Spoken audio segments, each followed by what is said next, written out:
everyone. Welcome back to another episode of the Filipino American Woman Project, also known as TIFA Project for short. This is our first interview for season 2.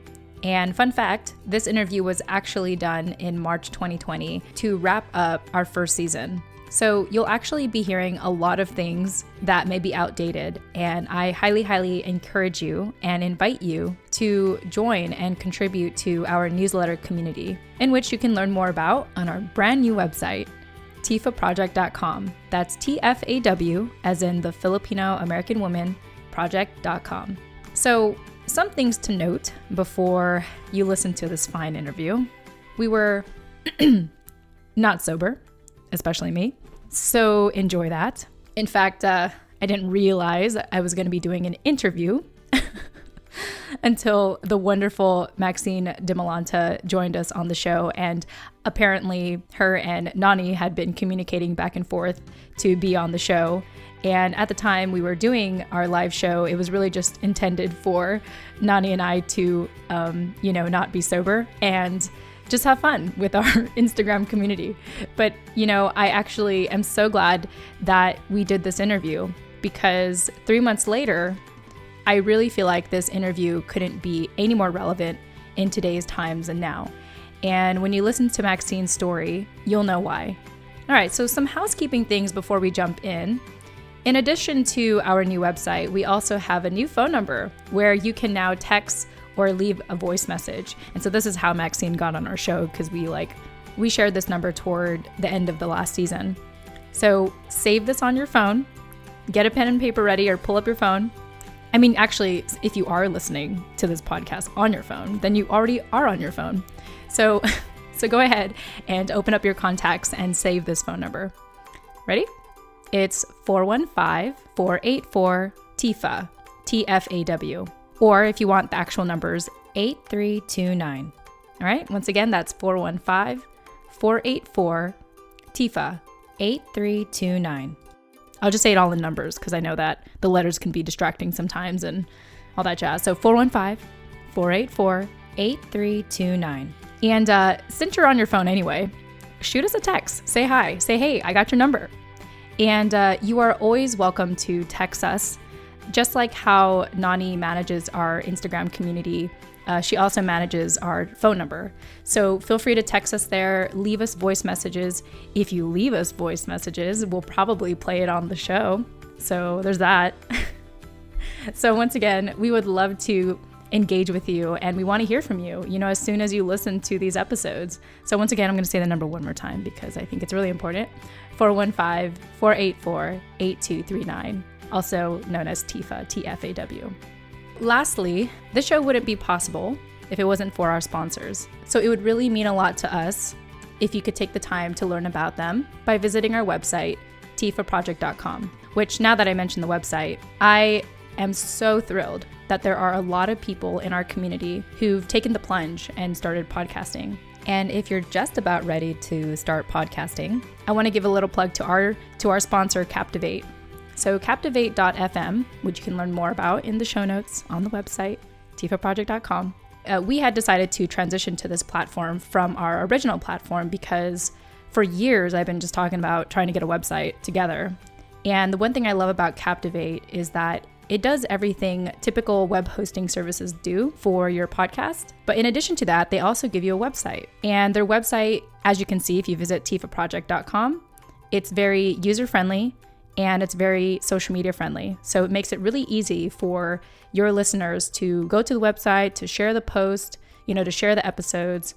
And I love it so much for that. So if you check out our website, tifaproject.com, and you like the layout and you're thinking about starting a podcast and you really don't want to get into the hassle of figuring out how to put a website together, then go ahead and learn about our sponsor, Captivate. I do want to say that if for whatever reason you do not like the layout and you are a WordPress user, Captivate also has a plugin on WordPress. And so if you are ready to move your website, you could actually use the WordPress plugin to transfer it over there. So just a little tip for you.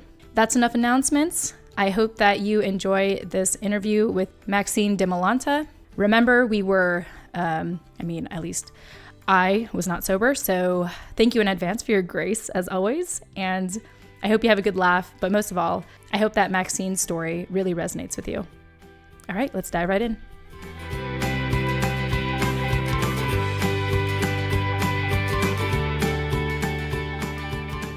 All right, so we're actually really excited because we are doing an impromptu interview. Personally, I have to straight up apologize. I totally had some miscommunication, but my background is I used to do a little bit of public speaking, and I did Facebook Live when the show started. So I'm a very impromptu person. I just hope that you all forgive me and give me grace as well. We forgive you and give you all the grace you need.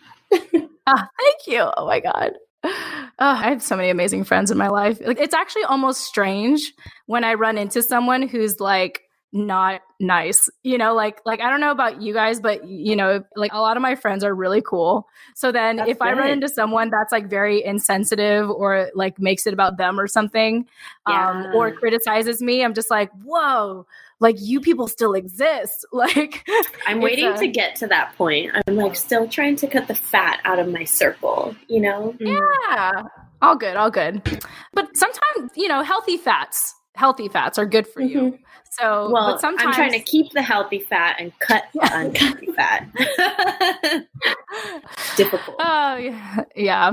Well, I can't tell on you, Nani. So just so you know. Sorry, I'm totally like being a flirt on the show right now. I'm so straight. Although I get mistaken, no joke, because I shave the side of my hair, I get mistaken for like being lesbian all the time. Which, hey, if it happens, it happens. Like when I shave the side, apparently it means that's like my mating call for so lesbians. What do strangers just like message you on Instagram and be like, are you a lesbian because of your haircut? No. Okay, so locally, I'm a big queer ally. Like I'm like, what do they call that? I'm like a hag. Like I'm a big, like my best friend is gay, and like I was all about the pride festivals. Yeah, they're called hags if you have like a gay best friend. I mean, that's what I was called. Okay, maybe I'm not generalizing. I have a lot of gay best friends. Yeah. I'm not generalizing. I'm not stereotyping. I'm just telling you my story and how I've apparently, when you have queer friends, you're considered a hag. And anyway, locally, one of the first ways of me to build new relationships here is I wanted to get involved with just LGBT related meetups. Because I feel like for me, they're just in general, okay, I'm not trying to get political here or anything, but in general, like I feel like the queer community, the LGBTQIA plus community are more real with their feelings and their emotions, and they're more like loving and homey and very homey people. Accepting. That's the easiest way to that's the easiest way for me to make friends is that way. And so anyway, I was at this event. And someone asked me, they're like, "Oh, hey, what do you identify as?" And I was like, straight? You're like, is that what you're asking? And they're like, "Oh, okay." They're like, "Oh, yeah, like that's, oh, okay." And I was like, well, why do you ask? Like, and they're like, "Oh, it's your hair." Like, I mean, you can't see it now, Maxine, but I have like a side cut. Oh, yeah. Really? And, I do. Yeah. No, I know you have a side cut. No, yeah. I know. I've seen your side cut, but I'm saying people would go out of their way to be like, really? You're not a lesbian? Like, no, I'm not. That happened to me. That was my story, is that like I was at this event and I was straight up asked, what do you identify as? And they explained like, oh, because that's normally a lesbian haircut. And I was like, I was like, good to know. I had no idea. Yeah, so right? if you don't want to come off that way, this is probably one way not to do it, but not to stereotype, because I literally had no idea until someone asked me like if I was a lesbian. What inspired you to do the side cut in the first place? If you didn't know, apparently it's this signal that you're a lesbian. Yeah. Well, Nani, it's a little long story, but not really. So I have an autoimmune disorder called eczema. It's a skin, what's it called? Autoimmune? Disorder. Yes. Yeah, it's a skin disease. And essentially, if my skin gets really dry, it breaks out. And then you can't do a lot. Like you can't sweat or it'll break out. You can't shower or it'll break out. You can't do anything and it'll still break out. And Maxine knows. I know. And every summer, my eczema would break out somewhere else on my body. So one year it took over my entire like right hand, like my dominant right hand. and I couldn't shake hands. Like I couldn't type. I had to use like an iPad to type because it was just like, it was just like typing like this. Yeah. And then one year I had it on my shins. And then last year I had it around my face. Like I had it around my neck and around my cheeks right here. And so essentially what happened was, what did happen? Man, I was on a roll. The side cut. Oh, yes. So I had already had this side cut, right? I already had this one because back then I just have really thick hair. And so my hairstylist was like, oh, maybe you want to try a side cut. And if you don't like it, you can hide it. And I was like, yeah, I could do that. So I always had this one, right?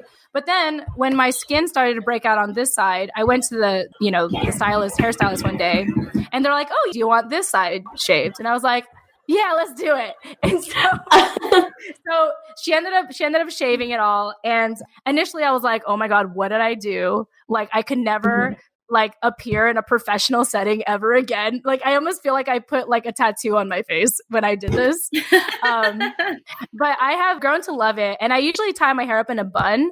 And because of it, my skin has like cleared up a lot easier because, like the baby hair would really, especially in the wind, the baby hair would like affect my skin and break out. So yes, that's my long story as to why I got a side cut. It's for health related issues. It's not to be cool, although, hey, it does look pretty cool. But no, that wasn't the primary reason why I did it. So does that answer your question? Yes, it does. Cool. Thank you. All right. Anyway, long answer. With that said, we are excited. We're having a guest interview today, an impromptu interview. Normally, I like to prepare for these in advance, but hey, it's Friday, and Nani and I are having a good Friday night.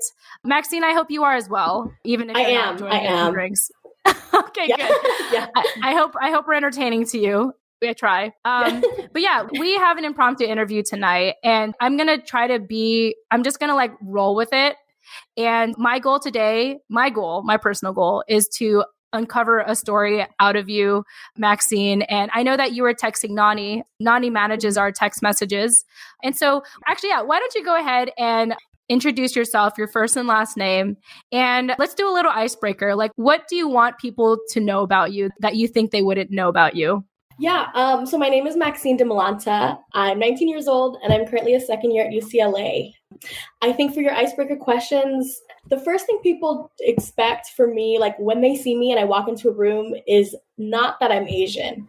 And I guess the answer to the question is, I'm Asian, plot twist, and I'm full Asian. I'm full Filipino. My dad is Kapampangan and Ilocano, and my mom is Visayan. Her dad is actually from Iloilo, and her mother is from Samar. So I'm full Filipino. I actually, that's part of the reason why, like, I texted you guys was I've been listening to your show and following you all on social media for a couple months now.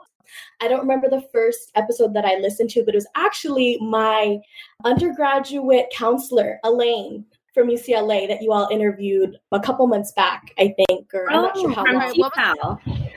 Elaine Delalas? Yeah, Delalas, yeah. And I've talked to her a couple times. Shout out Elaine! Yes, please. I just applied to her major. Like, I'm planning to see her whenever we get back. Shout out Corona. Wow. But yeah, so that was one of the first ones, and I've loved every single one of them. Actually, I think the first one I listened to was your whole your link up, the whole crew, when the whole crew came out, and it was just a really dope podcast. You guys are amazing, and that's why I texted. Maxine, I just want to apologize for talking a lot about alcohol and and getting high. I didn't realize you were 19.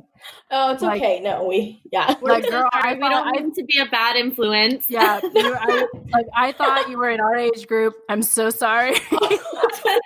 No, I'm at home, so we'll keep it down.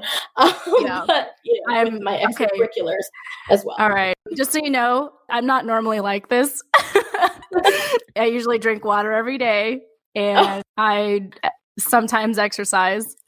And I'm a good influence. I'd like to believe. So Yes, you are. On all of us. Okay. Nani can speak on my behalf. But no, I'm totally joking, but not joking. And I'm going to try to like act my age right now in a good way and keep it PG sort of. Although I already have this impression of you, Maxine, that you are very mature for your age. Thank you. And I wouldn't be surprised if you get that a lot because you've been extra patient with us. And I feel like someone your age probably would have like signed off by now and thought we were crazy. They're like, yeah, I'm not going to like do that again. Entertain this. Yeah. So thank you so much. Like, oh my gosh. Yeah. So with that said, I'm going to try to be as present as I can with the wine that I've been drinking and not sound too obscene, et cetera, et cetera.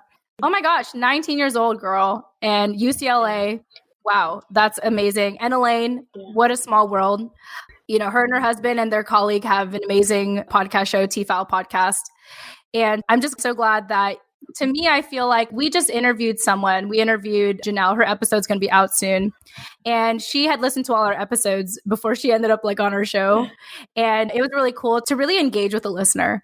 So Maxine, I want to thank you so much. I think this is the reason why you were patient with us this whole time, because I think you trust us right now. I do. Yes, I do. Okay, good. Oh, thank God. So thank you so much for being patient with us. And we're really excited to engage with you. And I think one thing that we all have in common is that all of us, I think, tend to get mistaken for some other ethnicity than what we actually are. So yeah, I'm excited for you to share your perspective and really address this issue. So thanks for joining us today. So Maxine, do you want to talk a little bit about how that has, that in terms of being mistaken for another identity or nobody being able to tell that you're Filipino? Because I can also share that. I'm not full Filipino, but I'm half Filipino, and I identify with that obviously as like the majority in terms of the breakdown of my identity. But when I meet people in the outside world, obviously nobody will ever guess that. Only one person in my life has ever guessed that I'm Filipino. And that was a plumber that came to fix my toilet last year. Yeah, it was really, really random. I have never, ever been asked before, am I Filipino? Because most people are just like, what are you? And then when I tell them I'm Filipino, they're like, no, not Filipino, and I'm just like, I feel like I have to prove myself. I feel like I have to like, okay, well, do you want to meet my family? And it's like, I shouldn't have to do that. Yeah, because this is who I am and my family is who it is. And I shouldn't need to show people that in order for it to be true. So what kind of in your experience sparks you to want to talk about that today? Yeah, I mean, I resonate with that so much. Like every Uber, every class, I get in there and everyone, the question is always, what are you? And that is not only, I mean, to me, I've gotten so used to the question, but I'm originally from the Bay Area, from Richmond, from East Bay, we're a Rays family, we're a Raiders family, we're a Warriors family. So like, that's where I'm from. I've been here my whole life, and growing up in a community, I'm actually from Richmond. So it's a lot of African-American Latinx folks. And my hair is pretty much the reason why everybody doesn't know what I am and always wants to question, like obviously your listeners won't be able to see it, but if you follow me on Instagram, you wouldn't know. If you guys are familiar with curl patterns, it's like a 3B type curl pattern, which is curly. It's not wavy, it's not kinky, it's in the middle. And when I was younger, I was born bald. And then by the time I was 3, my hair started growing in, took a while, and it was straight. And then as soon as I turned 8, my first picture day, I remember, I'm dramatic. I'll just put that out there. And I remember my first picture We all day. are, girl. Maybe it's just a Filipino characteristic. You're in good company. It definitely right is. Oh, perfect. Yeah. So my first picture day, my hair started to get a little lift, and I started getting bullied for having poofy hair. And it was just poofy. They used to call me cotton ball. They used to call me, I look like a bunny. They said, what's wrong with your afro? And my mom, she has that really pin straight Asian hair. So of course she didn't know what to do with it. And then all of a sudden I was getting older. I hit puberty in full swing, and then it was just giant. It was huge, So I put my hair in ponytails, braids. My mom did everything she could until, I got bullied to the point where, it was actually coming from my family. And it was actually my grandparents, my grandmother on my dad's side, who would call me dirty. She told me it didn't look like I showered. She said, "Don't you ever brush your hair?" Woo, She asked me, she actually called me, they used to call me negrita. And so like when I was growing up, I thought, that translates to Black, and that was really my first interaction with this whole anti-Black sentiment within my family. And then as I got older, I realized it was within our community. So, once I got into my teenage years, I learned what a straightener was. And I started flat ironing my hair every day to the point where it would never go past my shoulders. It would split off and eventually yeah, exactly. And I couldn't do anything about it because I was trying so hard to assimilate that I'll take the damage over bullying, over the negative comments of all that negative energy. I'll take the damaged hair over that any day if it means that I can be normal. And a lot of people ask me, "Oh, your hair looks so good," and once I got into high school, like my junior year, the natural hair movement within the Black community, primarily Black women, it was revamped. And I found a lot of YouTube tutorials on accident. And eventually I realized, like, oh my gosh, straightening my hair is horrible. Why am I doing this? Why am I spending 2 hours before school, waking up at 6 a.m. to do my hair, just to look the way society thinks I should look if I'm an Asian woman. And so eventually I started taking care of it, the YouTube thing, the whole, deep conditioning and all of that kind of stuff. And eventually I realized my hair is curly. Like, it's actually curly. It's not that wavy that everyone assumes, like that's cute. It's curly. Like, if I don't do it in the morning, I look crazy, that type of thing. It is what it is. Exactly. And that's my truth. And as soon as I got to college, my hair was full curly at this point, fully transitioned, fully healthy for the most part. It is short, so I did a big chop. But once I got to college, it was, a PWI. It's a predominantly white institute, UCLA. And the Filipino community there is very prominent. I was still very uneasy about joining it. And my interactions with a lot of my fellow, white classmates and these Asian classmates were really negative. A lot of people just assumed things about me right off the bat, and nobody could ever tell what I was. So I guess to answer to your question, Nani, my hair is really a huge part of my identity because it's the way a lot of people see me. It's the way the world, sees me. And then everybody assumes what they want about me, which is something I've had to get used to. That's really interesting to me, just to know that is something that as a culture, Black women have struggled with a lot, is the fight to just be one with their natural hair. By the way, your hair looks amazing. And I think that you should continue to embrace the naturalness of your hair. But I know that that's been a long fight for that culture for a long time.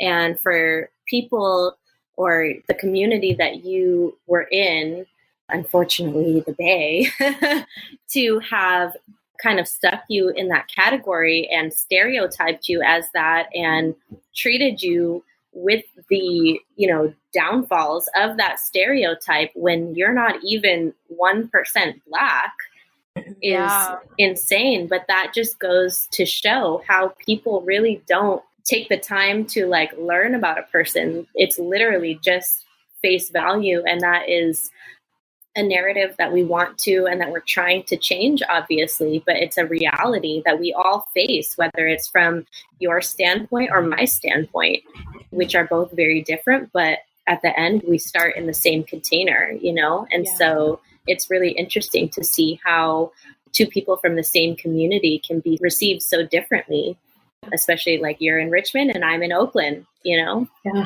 So and it's really unfortunately the way of the world right now. Yeah. And it was a little bit easier when I was growing up because I was around so many people of color. No one really cares. As soon as my hair, really was healthy and it was really curly. Nobody cared about what I was. It was, you're just like, oh, you're just one of us. And even if you look like it, so we're all good. There's so many, mixed race like individuals out here too that have hair just like mine.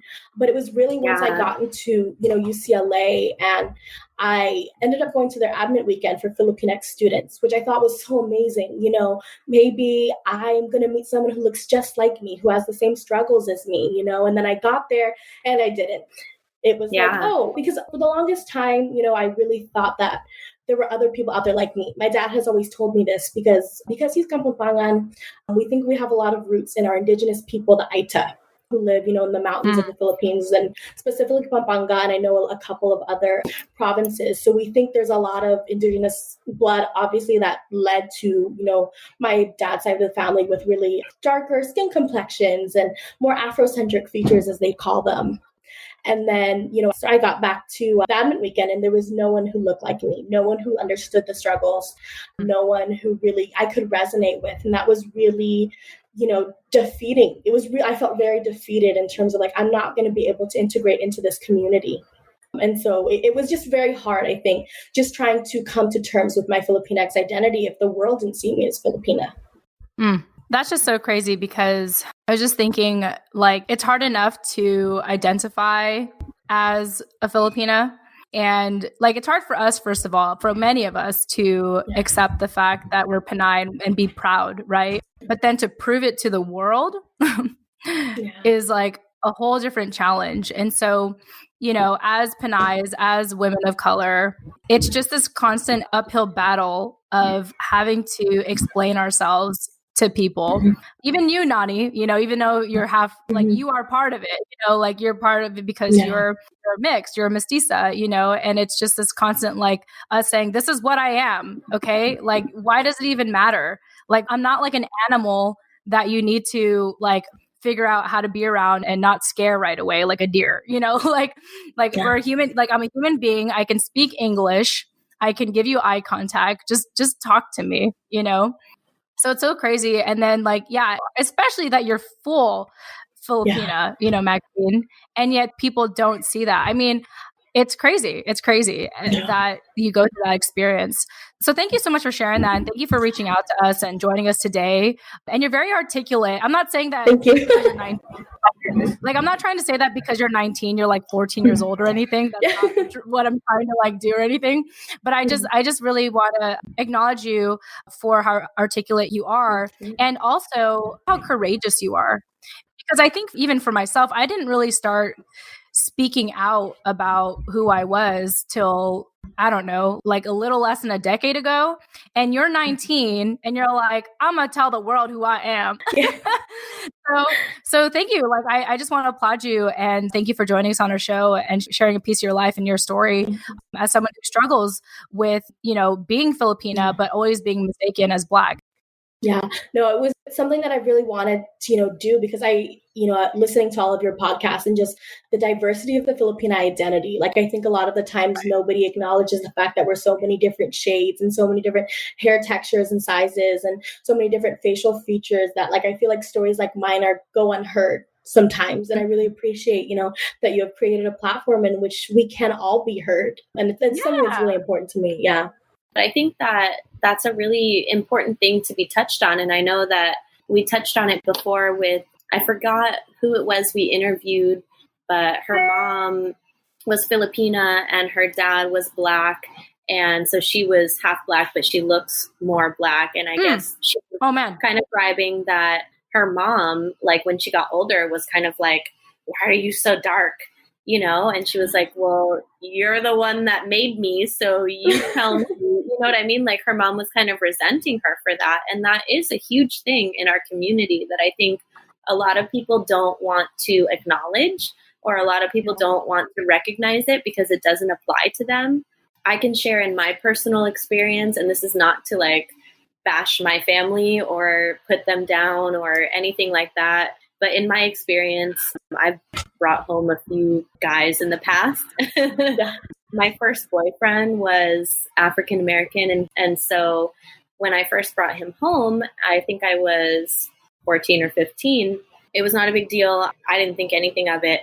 The next day, my grandma calls me, and mind you, my grandma and my grandpa have been separated since I was born, since like right before I was born. So I've never even seen them together. My grandma calls me like, your papa is upset. And I'm like, why is he upset? And she's like, because of your boyfriend. And I'm like, well, what about him? Like, what was wrong with him? He seemed fine when he met him yesterday. What's the problem? And she's like, it's because he's Black. And I was like, what does that mean? You know, I'm like 14 or 15 at the time. So I'm so confused. I'm like, why does that matter? And she just wasn't giving me a straight answer. She was kind of beating around the bush. Then I started asking my family. And that's something that I kind of had to feel out on my own over the years as I've brought different guys home. And I've noticed as I've gotten older, it's not just like the really old generation that has comments about that. I'm just like, where does that come from? And so that whole idea of colorism within the Filipinx community is very real. And I think it's very taboo, and a lot of people don't want to talk about it. And a lot of people will probably get very uncomfortable hearing us having this conversation right now. And that's okay. But yeah, I think it's something that should be brought to light. And thank you so much for asking us to cover it. Yeah. And I think the whole anti-Blackness, I feel like a lot of what, like, especially my generation, nobody understands that that colonial mentality and that colorist mentality originates from colonization. Right, and it originates from like the, you know, the multiple times that, you know, the US and the Spaniards and all of these other, you know, essentially like European countries came in and took over and put our people into a hierarchy and, you know, a system.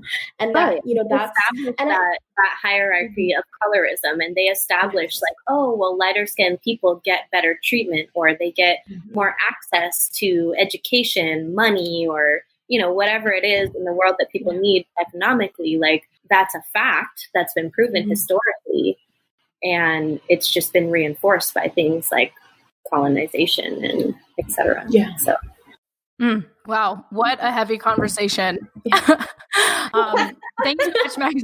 I was going to say, like, what a heavy conversation over wine. I think this is a beautiful conversation. And although I have never been mistaken for being Black, I mean, I've been mistaken for like other things. Like, I lived in Southern California, so very often I got mistaken for Hispanic or anything but Filipino. It's so funny because like the only people like for example, the only guys who would know if I'm Filipino, they'd be like, "Are you Filipino?" I was like, "Yeah." I was like, "Why?" And they're like, "Oh, my ex-girlfriend was Filipino." And I was like, "So like what does this have to do with me?"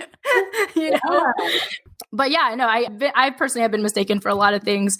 But I mean, it's one thing to get mistaken for something else, but then to be discriminated against, you know, to be treated differently against, it's like that's a different story. Especially from your own family too, you know? Yeah. And it's interesting, especially the whole familial like dynamic of it, because I do have a cousin who is half German, you know, and you can definitely see the differences in the way that like I'm treated with, I'm like caramel skinned, but my cousins, you know, with curly hair, but my cousins who are darker skinned, you know, like the way that it works is like we put certain people on a pedestal, and especially the older generation, like you said, you know, and it's unfortunate because I can't do anything and we can't do anything to take that down, I guess. Right. For sure. Yeah. I mean, as an individual, I think about what I can do to combat that. And for me, like in large part, that's my contribution to this project, to the Filipino American Woman podcast and project. And so I try and obviously represent as much diversity as I possibly can on our Instagram. And when we have a website, if I have any say so over that, then obviously like I want to represent as much diversity as I can there. And I think that that's what our show should really encompass, is the spectrum that we come from. We're just so diverse. And I don't know the word I'm looking for, but you know what I'm trying to say. There's not one word or one sentence or one phrase that encompasses us all. And so I think it takes something as large as this project or a website or an Instagram feed or something that people can like visually see, or something that's really tangible for them to grasp, like, oh, I do belong to this community. You know what I mean? Like, I am a part of this. Beautiful. And before I jump ahead of myself, I just wanted to give a shout out to Mia Santos, the one who is half Black and half Filipina, that shared her story on our show. Yeah, shout out to Mia. And her IG handle is Food Raised Me. So she posts a lot of pictures about food. Yes, and I'm hungry. yeah. And that's episode 39 on our show if you are interested in learning about her experience and her story. And she really covers a lot about her relationship with her mom, which is really very interesting to listen to. So, Maxine, I have a question for you because obviously you are on our show today. You are having this discussion. You're openly having this discussion with us today. And so it means something to you. I know it means something to you. And it sounds to me that you have this sense of responsibility to talk about this. So my question for you is, what are you doing today, like you're doing on your end, or how are you contributing to this narrative or really getting this story, this issue more aware? Like what are you doing on your end to do that? Yeah, I think, for the most part, it's me sharing my story. And I think sharing my story and putting a name to a face and a face to an experience, I think is the most important part for me. Like one of my orgs, we had this conversation about anti-Blackness because it is something that happens on college campuses still. It would not only within like traditional families, but also within, communities of like young adults. And every time, a conversation like that happens, I try to say, don't ignore the spectrum, but acknowledge your place within it and what you can do. And I think, like to combat, whatever kind of anti-X sentiments that are within our community. I feel like for me, it's really, like I said, sharing my story and not only telling other Filipinx individuals about my experience, but also telling other people of color, telling other people in general, because I think there's a box they put Panay's in, Filipino people in general, but specifically Panay's. We look at, I love her, but we look at Catriona Gray. We look at the past two Miss Philippines we've had, and they're gorgeous. They're amazing. They're representing, my motherland in ways that I could never. But also, she doesn't look like me. She doesn't. We're not the same. Yeah. And so, sharing my story with other people and trying to expand the box, I guess. There shouldn't be a box, but if there is going to be a box, make it bigger and acknowledge everybody's experience. If there's a box, make it bigger. I think that's a good quote. And also the one that you said before, I forgot already what it was. What was it that you just said? I think, don't ignore the spectrum. Acknowledge your place within the spectrum. Yeah. I think that's what it was. That could be the quote for our feed, Jen. I'm so glad you asked, Nani, because I was literally going to ask you to repeat it, Maxine. I was like, could you repeat? Let me just write it down. Hold on. Let me get a pen. Okay. We're going to wait for Nani. She's like fallen in love with this quote that you shared with us, Maxine. No, actually, you might see me looking down sometimes. And if anyone ever joins us live or if anyone wants to understand the behind the scenes of our show, I take notes during our show. I make sure that I'm really actively listening to our guest and I am taking note of the follow-up questions I want to ask. So if you're wondering why I'm looking down, that's why, is because I have I'm taking notes and I have questions just to have you like clarify more things that I imagine that our listeners may have questions with as well. So Nani's back. Hey, Nani. Hey, so can you say it one more time? Sorry. Something about the spectrum. Don't ignore the spectrum. Acknowledge your place in the spectrum. Don't ignore it. Acknowledge your place. That's so good. Jen, if you didn't get that. Yes, thank you. This is perfect because you have the Post-its and I can't write. So I'm glad that you're writing. You're taking notes for us. I mean, I don't know if I'll be able to read this later, but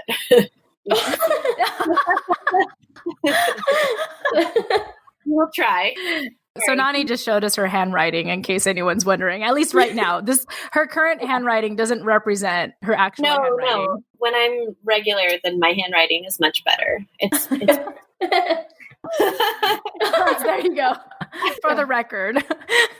Yeah. I did just want to add that I think that, again, colorism in our community is a huge thing. And that goes from, your story to people, like, I know my friend that lives in the Philippines that I went to visit for the first time in January. He's mestizo like me. He's half white and half Filipino. And he's lived there for like 3 or 4 years. He's lived there for a long time. And I was asking him like what it's like what his experience has been. And he was basically like, because of my skin color, people assume that I have money. They assume that I'm like a celebrity. They have a lot of expectations.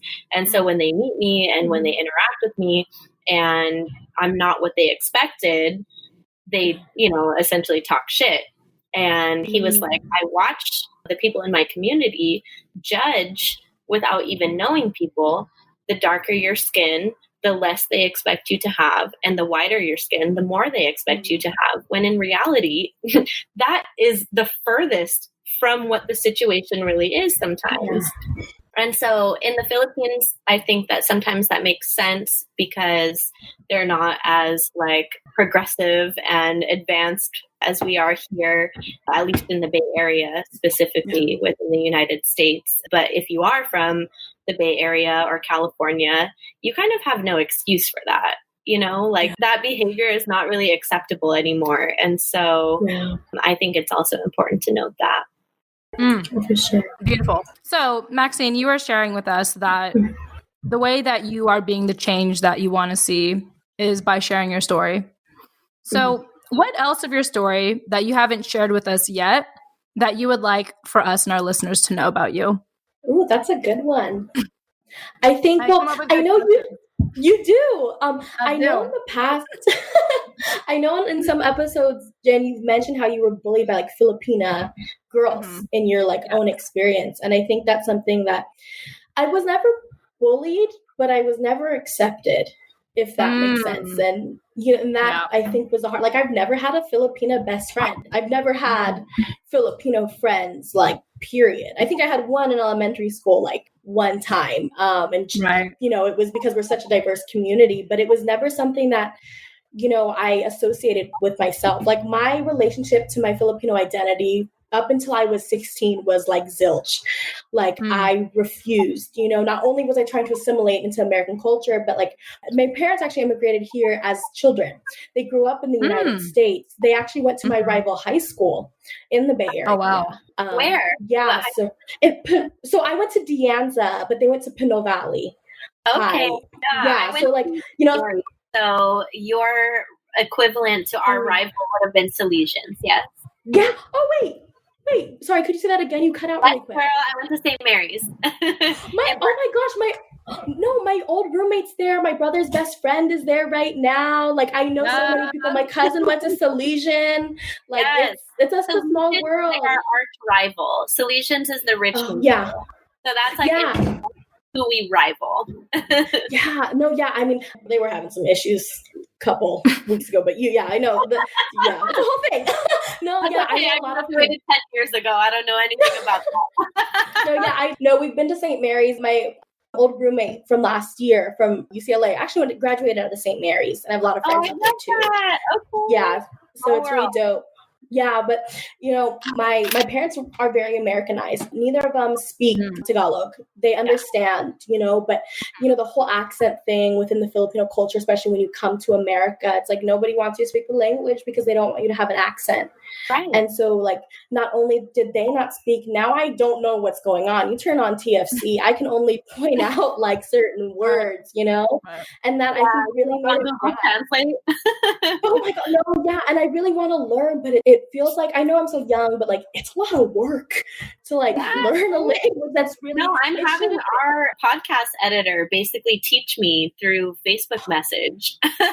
Oh, that's so cool. No, I mean Duolingo needs Tagalog on there or something. Do they have that already? Because I found actually this thing called philtalk.com, and it's a community that you can join to practice your Tagalog, and it will give you lessons too. So it will teach you, and then it's like a Facebook wall type of looking thing where you can actually talk to people and like practice.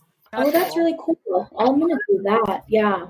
I've always wanted to learn, but they always told us like, no, I'm not going to teach you. End of story. Keep pushing.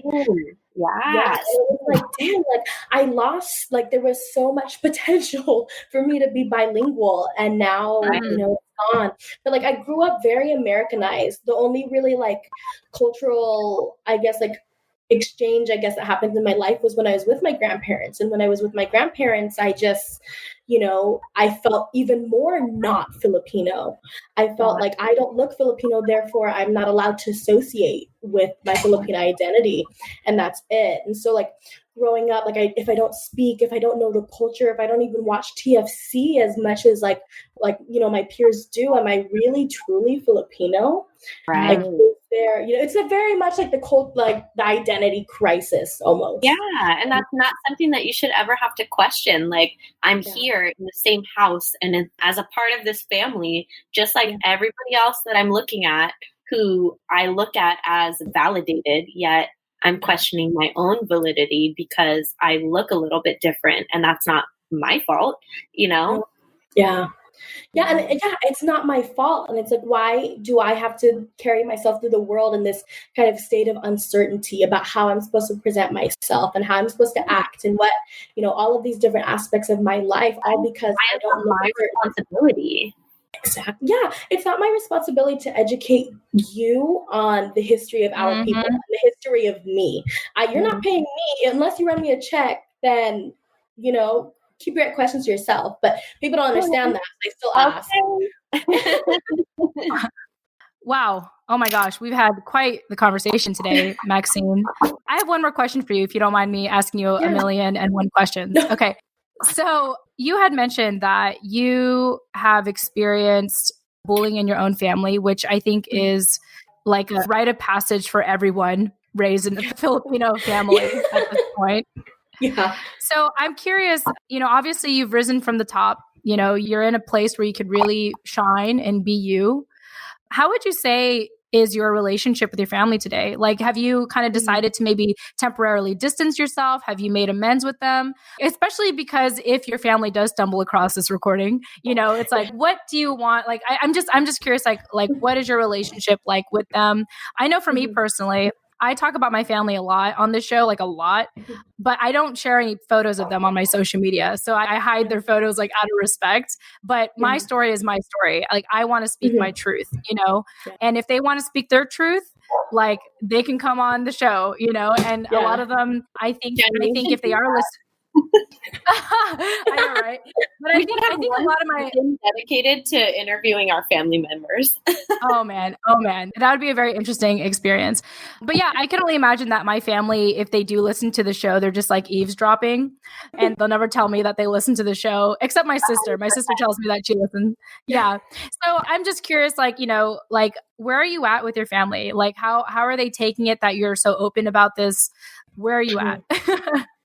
Yeah, you know, it's interesting because a lot of, I might put my dad on blast, but like a lot of the bullying did come from his side, which is ironic because they're the side I get all of these genes from. Like the hair, like it's insane because he is, you know, Kapapangan, and, you know, like we are a little bit darker than most. We, you know, our indigenous people are still there and bumping. So, yes, you know, a lot of like my relationship, especially with my grandmother, because that's where a lot of my self-esteem issues really started because of the words she would say and the things she would do. It's okay now. She does, unfortunately, she was diagnosed with Alzheimer's a couple years ago. Yeah, so she doesn't remember any of this. So man, that's awful. So it's kind of like, you know, and that's something else, you know, like our relationship because of the Alzheimer's definitely has progressed. You know, for a long time, it was a lot of resentment, you know, a lot of why am I, you know, the least favorite grandchild? And it got to a point where like I couldn't take the comments anymore that I told my dad, and my dad had to have a serious conversation with her, and she acknowledged it. It didn't stop, but it wasn't as harsh. But as I got older and I really came into myself, she unfortunately was diagnosed with Alzheimer's. Wow. She doesn't remember a lot of the things that she said to me, but, you know, I love her. You know, she took the chance and brought her family to the US. And that's something I do feel, as a lot of immigrant children feel, like indebted to her and what she sacrificed, leaving family behind, leaving a life she knew behind. In terms of my other family, it's all right. We were never close. I never had the big, giant, huge family experience that a lot of Filipinos had, which is something I really wish I did have. But once they got to America, my grandparents, at least on my dad's side, only had 3 children. On my mom's, it's 3 as well. And not, the 8, 9, 10 that a lot of my, friends have. So I'm kind of bummed, but it is what it is. My relationship with that side of the family, especially with this kind of revival of cultural, I guess, acceptance and very we're all very now cultured, I guess is the only way I can say that. We're all very proud. There's a lot of cultural pride now, and the whole assimilation of Filipinos, I feel like, at least in my experience and in my communities, us trying to assimilate to American culture has definitely died down.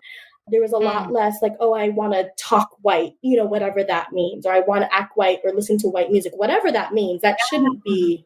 Well, I think the new American culture is to be cultured. And so that's why everyone who is mixed is embracing their mixed sides or their ethnic sides right now because it's trendy.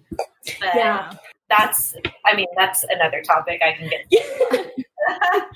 Right. No, it's so true.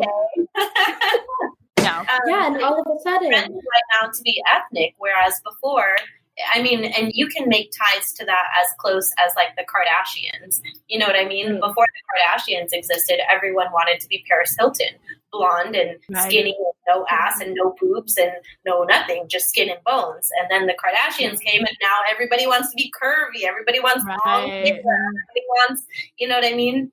Yeah. The standards have changed, which I think is great because now the standards encompass more of the real everyday woman in America, not speaking to any gender, not speaking to any ethnicity or any race, just in general, women in general are fucking curvy, and we have fat places, and we have longer hair, and it's curly, and it doesn't look like Paris Hilton, and Paris Hilton is actually the new opposite of normal, you know what I mean? The new normal is the Kim Kardashians of the world, or the ethnic girls of the world. But in reality, we've been the new normal for a long time. We're now being recognized because of people like the Kardashians, etc. Yeah. So that's my 2 cents. Yeah, that's so true. And it's interesting to see everybody, all of a sudden accept your cultured side when that wasn't that was not the move 4 or 5 years ago. But it's great because we all can now learn about our history.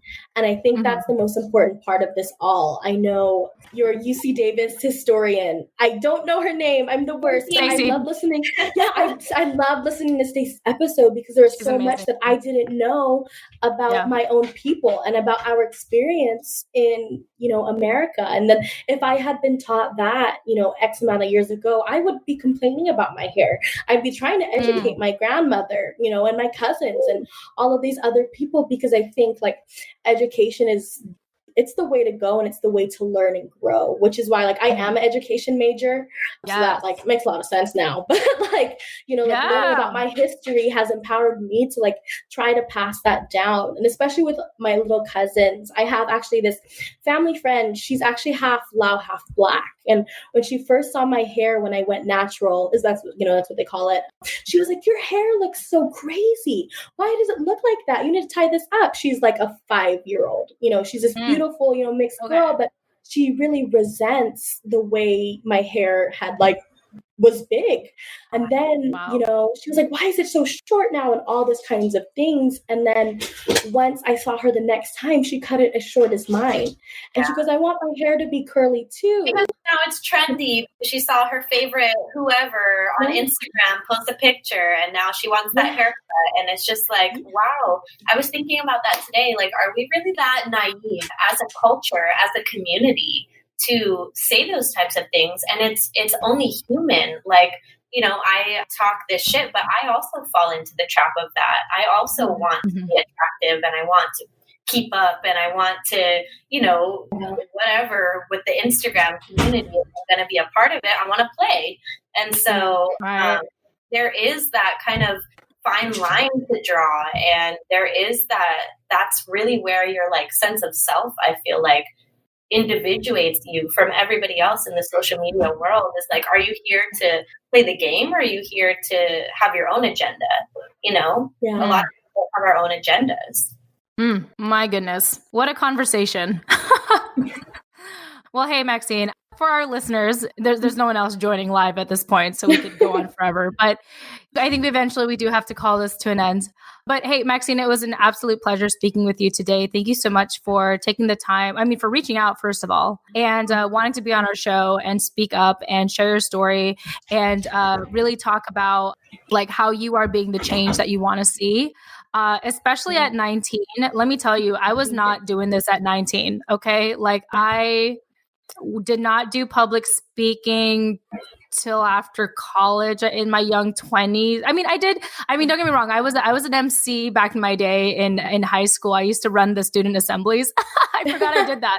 I just remembered I did that. But, for you to put yourself out there to put like on our show and just speak your truth, like I would not have been able to do that at 19. So shout out to you. Thank you. You are awesome. Now, for people that are interested in learning more about you and they want to connect with you and say, oh my gosh, your story completely resonated with me, how can they get a hold of you and say those good things to you? Yeah, follow me on Instagram and Twitter. My handle is at Maxine Dimalanta, my government name. Oh, well, as well as, LinkedIn. I'm on LinkedIn too. Snapchat, you could add me. I don't know if you guys do that, but that's, I don't have a lot on there. I am a little bit more private when it comes to social media, just because of the kind of culture like that we're in now. I also don't want future employers like stalking me. So that's something I'm trying to balance and figure out how to. But I'd love to talk and engage. And if there's anyone out there with a story like mine, like I'd love to hear it, because it feels like right now, like it's very lonely.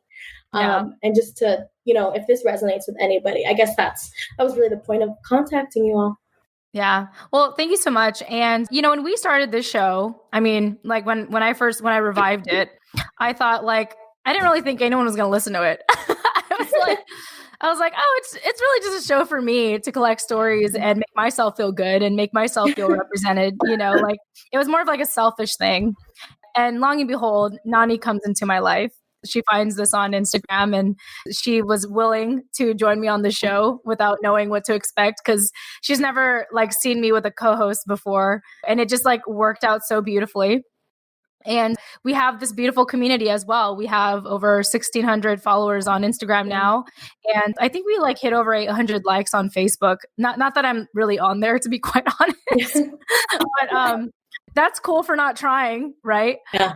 And but I just want to thank you so much for joining us, Maxine, and for really contributing to our project, because Nani has mentioned this, throughout our shows, but this is a collective. And this show is what people choose to contribute, or it's, what is it? We'll contribute to it, what you guys demand from it, what you guys want. Okay, good. Thank you. Yeah, that's it. I needed a moment to like realize that I'm still here talking. So it's like, you ever have a dream and then you wake up and realize you were in a dream? Yes. Yeah. You know what I mean? Actually, so that's how I felt. Yeah. That's what happened to me just now. I was like, oh, I'm still recording. Like that was real. Oh, I gotta finish. Yeah, so I should keep talking because there's people staring at me right now. Maxine is like, can I get off of this call? No, you guys are great. This has been a lot of fun. I'm here for like hours. No, it's okay. So worth it. Cool. Yeah, because Nani, like, hope you had fun. Oh yeah, I definitely did. No, this has been great. It's great to especially like see what you are all doing with this project. Like I've said, like it's a lot of representation that I was lacking, and I really wish I knew that like Phil-Am history was a thing when I was a teenager, when I was in high school at least, because that alleviates a lot of the identity crisis within a lot of like Pinay's, Yeah, absolutely. Oh yeah, that reminded me. I felt like I was going to say something smart. But yeah, this project is a collective, and I think what I find is that the more stories we add, at least for me personally, the more unapologetic I am. The more I feel proud to show up as who I am in this crazy world. And even with the pandemic going on right now and people of Asian descent are being targeted, I am still proud. Like, I am more than proud, to be Pinay, to be an American woman of Filipino descent. Well, so this is the fun part. So to our listeners, we're not going to we want to give you behind the scenes, but typically what we'll do at this point is I'm going to tune out. I'm going to say thanks for joining us. So typically I'll say goodbye and Nani will say goodbye. And then Maxine, you can say goodbye afterward. And then I'm not going to stop the recording. We're going to pretend to stop the recording. And then we're going to officially say goodbye. Because typically on our show, we'll do a pre-show. We'll connect with the guest and then we'll actually do the show. And then we do kind of like a very mini after show where we're just checking in and celebrating that we had a successful show. So we're going to get to that point and we're going to pretend that it's already after the show, but we're still going to record just so our listeners can hear what happens once the recording is over. So bear with us. So here, I'm going to do my pretend wrap up. Okay. So here we go. All right, everyone. With that said, we want to thank you all so much for listening. And we very much look forward to speaking with you in the next episode. Nani, thanks again for co-hosting with me as always. You're welcome as always. Thank you all for joining us. We love you. Yes. And Maxine, thank you as well. Yeah, thanks for having me. It was amazing. Beautiful. And we look forward to speaking with you in the next episode. Tune in next time. Pretend to stop recording. Yay! Yeah. So Maxine, pretending that we're done recording, but we're still recording so our guests know what's going on and our listeners see the behind the scenes. Thank you so much for joining us today. We absolutely appreciate it. I don't know. That's it. That's all I can say. Nani, any thoughts? I mean, thank you for joining us without much notice or preparation beforehand. We definitely all just kind of jumped into this together. So that was really fun. And thank you for being super flexible and fun to talk to and hang out with. I hope you had fun with us. No, I did. It was so much fun. You guys are great. It's so great to be able to put names to faces now too. Or I guess names to voices and no faces to voices. I guess that's what it is. Yeah. No, it was really awesome. And even the live didn't work out the way you guys were expecting it to. I know. That's yeah. No, I was gonna tell you, Nani, I was gonna bring this up after this because I didn't want to switch our plans last minute. But one thing that we're gonna be doing moving forward, because we're really done doing our shows, switching my earphones because the plug-in is different now, damn it. These damn phones. That's true. Be right back. I'm gonna put myself on mute here. Can you two hear me? Yes, we can hear you. Cool. I'm calling from my phone and I can hear you two very well as well. This is the after show, right? Okay. Yeah, this is the after party.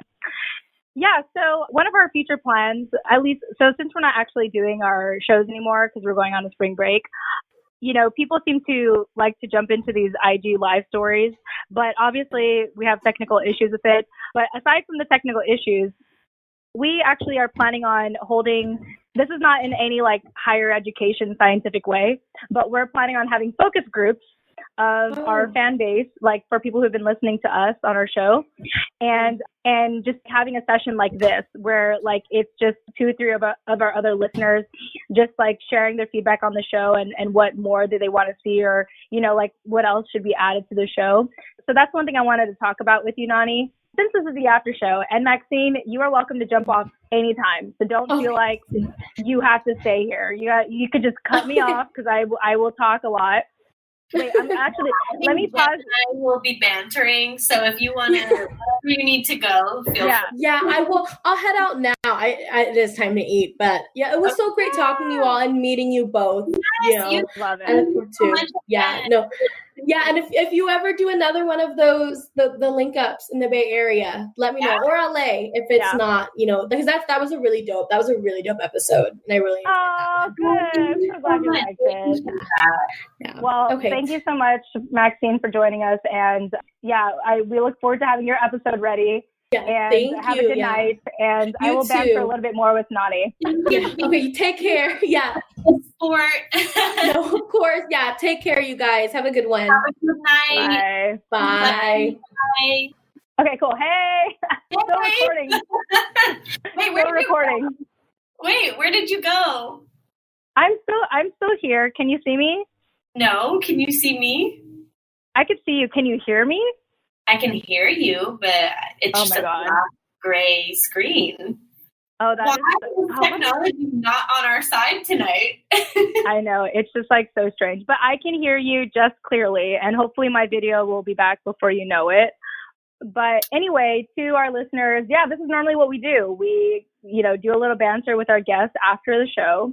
And then normally Nani and I just banter as well afterward. We usually call each other after everything is done. We talk on the phone and we kind of recap how the conversation went. And we sometimes talk about like our plans for next time. So let's do like an immediate commentary of tonight, Nani. A little recap.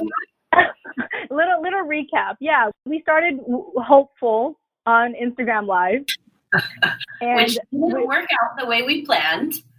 Yeah, and you know what? That's okay, because that's the reason why. I mean, personally, this is the reason why I like to do podcast recording, because the lag and the internet connection isn't so bad a lot of the time. I actually did a video interview with someone like just, I think yesterday. And even then we had our internet skip as well. And it's just like, this is like one reason why I don't like to do video, just because streaming isn't always at its best. But it's not a big deal either, because everyone knew that we were drinking tonight. And, you join us because you just want to enjoy how we are like when we're drunk. And then on top of that, you're enjoying it while we are having technical difficulties.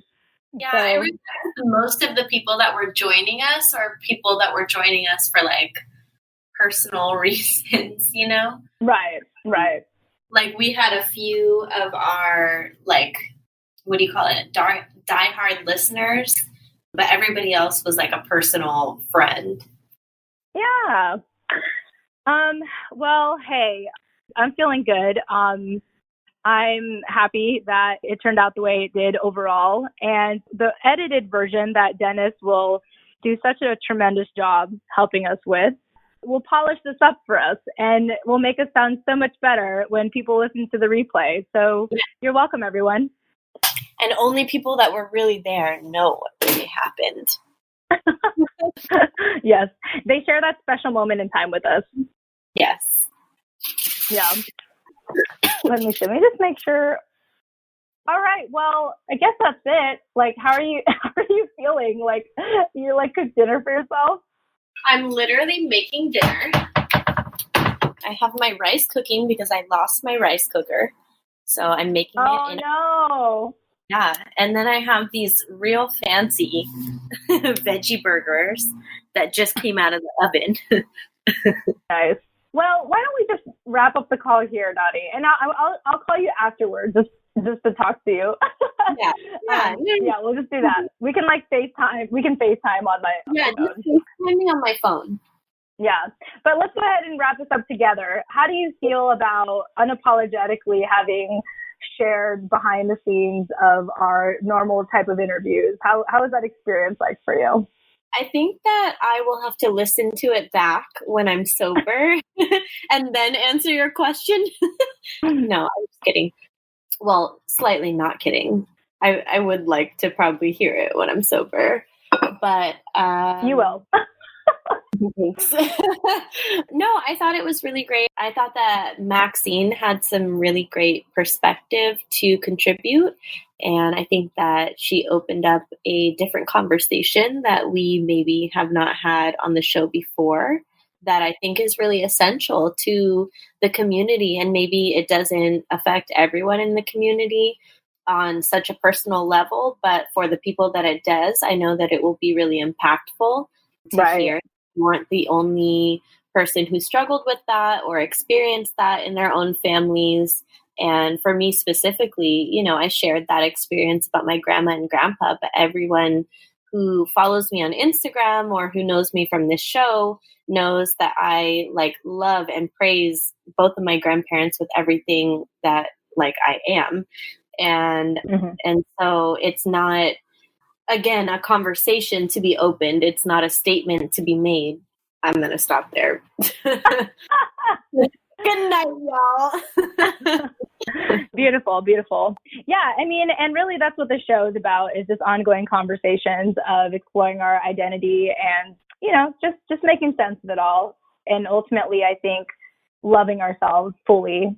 I think that's always going to be an ongoing journey. But hopefully with every story that we share on the show, or every time you engage with us, or whatever you're doing in your life to find more clarity, you know, hopefully that is your way of getting closer to that truth, to your sense of purpose. And, you know, like, hopefully that experience gets you to remind yourself like how beautiful and worthy and wonderful and beautifully designed you are. So, okay, we will officially wrap this up, Dottie. With that officially said, we want to thank our listeners for putting up with us to this point. If you, Donnie's laughing.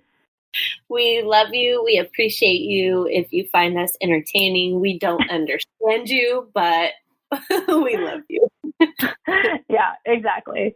So thank you all so much. And, you know, hopefully this brightens up your day, considering everything that's going on right now. And hopefully, should things work out, we either look forward to seeing you at our next I Do Live show, or you'll be participating with us in our focus groups, which I don't think I fully explained it. So tell people how, if they want to be a part of our focus group, what should they do? How can they get there? Okay, let's jump to that. So just as a recap, we are planning on putting focus groups throughout probably every Friday night. So instead of doing this general happy hour where anyone can join, we're actually going to, you know, pluck out like 2 or 3 of our we're gonna pluck out 2 or 3 of our listeners to join us on our show and share what the show has meant for them, and even just brainstorm or share ideas on what we can do for the next season. So if you're interested, if you've been a diehard fan at this point, and you've engaged with us and you already know us, and or not, or you do want to get to know us, right? We would love to have you join us. Please reach out to us. There are many ways to do that. You can direct message us on Instagram at The Filipino American Woman. You can email us at thefilipinoamericanwoman@gmail.com. And woman is singular, so with an A, not an E. Or you can text us. We have a phone number now. Nani, I completely forgot what our phone number is. Would you? It's 415-484-TIFA, which is also 8239. Cool. So there you go. And as always, if you did not catch that, you can see that in the show notes. All right. If I haven't said thank you enough, I will say it one more time. Thank you to our listeners. Thank you, Nani, for co-hosting as always. And if we don't publish an episode anytime soon, we might have some surprise episodes. We'll see. But if not, we look forward to seeing you again in summer 2020. So stick with us on Instagram. That's where we'll share our updates. But until then, we'll see you in summer 2020. We love you all. And you are beautiful. You are loved. You are worthy. You have a story to share. And we're excited to feature your story, because you're going to reach out to us in summer 2020 to have your story featured here on the Filipino American Woman Project. Yes. Stay tuned for season 2. Yes. All right. Love you all. Good night and goodbye for now. Goodbye.